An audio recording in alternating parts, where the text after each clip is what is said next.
How to change your billing address on Target REDcard. Hey everybody, in today's video we will be guiding you through the process. In order to do so let's just get started.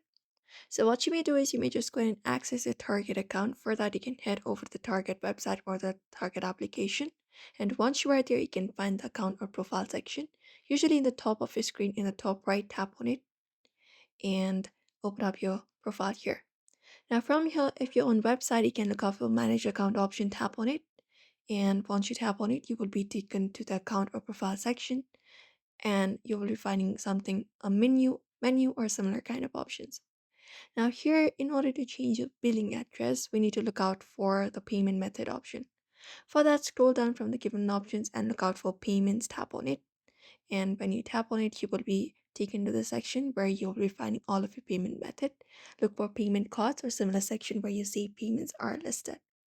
Now here you can just go ahead and select the Target Circle card, formerly Red card, if you want to update it.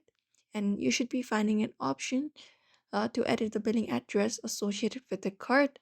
Make the necessary changes and save them. And that way you can change your billing address on Target Red card. And that's it. If you are having trouble finding the right place to update your billing address, you can directly visit Target's help page or contact Target guest services for further assistance. And that's it. So that's it for today's video. I hope this information was helpful. Don't forget to give it a like and subscribe for more tips and tutorials, and we will be seeing you in another video.